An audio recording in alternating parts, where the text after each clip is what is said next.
Gue mau lu bertarung dengan seseorang. Gue kasih lu dua opsi senjata deh. Pedang atau busur.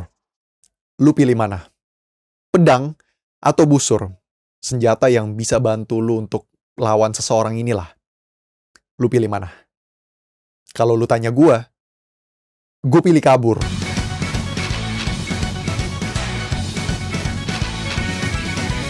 Gue baru nonton The Elusive Samurai, atau judul Indonya kalau nggak salah Sang Tuan Muda Jago Kabur.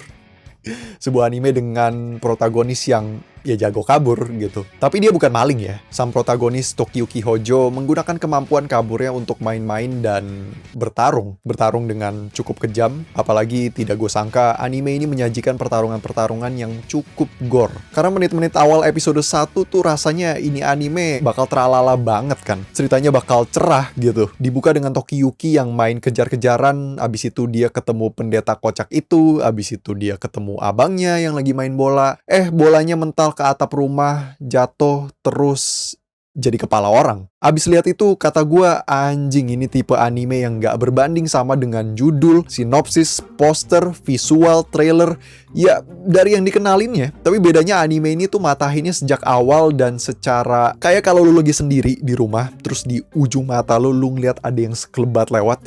Itu dalam hati lu kan, anjing goblok, ternyata gue gak sendiri. Nah sama tuh perasaan gue tuh pas ngeliat tuh transisi. Anjing goblok, kok ada darahnya. Sebenarnya gue menikmati visual-visual gore. Dan gue juga udah pernah lihat scene transisi itu di FYP, tapi gue nggak tahu kalau ini animenya. Dan transisi ngilu kayak gini ternyata emang jadi khas anime ini, karena beberapa kali terjadi. Tapi walau terkesan bengis banget, anime ini nggak bisa dibilang punya cerita yang begitu tragis, serius banget juga. Karena anime ini kan punya nuansa komedi yang kuat kan ya. Itu karakter-karakter gue perhatiin kocak-kocak dan konyol semua. Visual anime ini juga banyak yang kocak-kocak, tapi gue rasa kontras kebengisan dan kekocakan ini yang bikin animenya jadi menarik. Jadi serasa kayak nonton Happy Tree Friends. Buat yang gak tahu Happy Tree Friends, lu bisa cari aja di YouTube. Tapi kalau lu udah nonton Happy Tree Friends itu kan visualnya anak-anak banget ya. Tapi ceritanya memaksa animasi dan visualnya untuk jadi brutal. Jadi yang lu kira ini tontonan anak-anak, ternyata bukan. Kalau di anime ini, visualnya sebenarnya netral aja. Untuk anak-anak atau dewasa bisa, tergantung ceritanya aja. Tapi yang gue bilang tadi, ada dua nuansa cerita di anime ini. Alhasil, ceritanya pun mengkonversikan animasi dan visual yang kocak-kocak dan juga bercak-bercak. Tapi bagaimanapun sebuah cerita dengan latar peperangan itu dasarnya kejam. Dan disinilah sang protagonis menghadapi kejamnya dunia dengan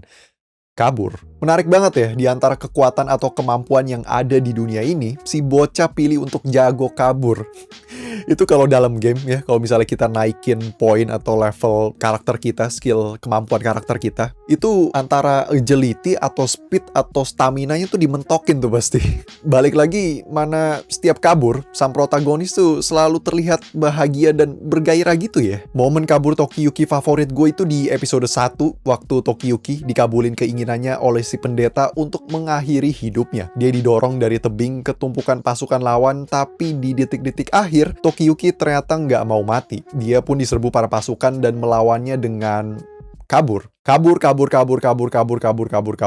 sampai akhirnya dia selamat. Tapi kemampuan Tokiyuki sebenarnya nggak cuma kabur doang kan. Dia juga bisa memanah dan berpedang. Tapi kabur itu selalu jadi pilar dari kemampuan Tokiyuki lainnya. Kayak waktu Tokiyuki ikut kompetisi kena jadi pakai panah gitu lawan Sadamune si pengawas militer. Saat itu fokus Tokiyuki untuk memanah dan dapat poin dari anjing-anjing yang ada. Aneh juga tuh kompetisi. Beneran ada nggak ya? Balik lagi, karena terlalu fokus untuk dapetin poin, Tokiyuki jadi digangguin terus sama Sadamune. Mana kemampuan memanah Tokiyuki kurang bagus, tapi pasti pendeta nyuruh Tokiyuki untuk jangan lupa kabur juga. Langsung tuh kemampuan kabur dan memanahnya Tokiyuki jadi nyatu. Tiba-tiba dia jadi bisa berkuda sambil memanah dengan akurat dan menangin kompetisi itu. Terus juga waktu Tokiyuki make pedang. Orang kan kalau make pedang harus maju atau dorong tubuhnya ke depan ya buat ngasilin power gitu. Nah, karena Tokiyuki punya kebiasaan untuk selalu narik tubuhnya untuk kabur gitu ketika bertarung, tebasan pedang Tokiyuki tuh loyo. Karena itu itu Tokiyuki pun pakai teknik berpedang yang menyesuaikan kemampuan kabur dia, yaitu kabur sambil nebas pedangnya. Hasilnya emang bukan tebasan fatal yang bisa motong habis tubuh lawannya, tapi di suatu pertarungan, musuhnya kalah karena nggak bisa segera habisin Tokiyuki yang kabur-kabur, sampai akhirnya kehabisan darah. Kalau begini kan bengis juga ya, punya kemampuan jago kabur aja kayak Tokiyuki. Tapi jago dan suka kaburnya sang protagonis ini gue rasa emang jadi esensi ceritanya sih. Yaitu bagaimana tindakan kabur itu nggak selalu berarti seseorang itu menyerah atau takut atau nggak mampu menghadapi suatu masalah. Karena kalau gitu logikanya, ya gue juga bisa bilang orang yang menangkis ketika lagi berantem itu artinya nggak kuat. Itu artinya penakut. Itu artinya wajahnya nggak tahan banting gitu.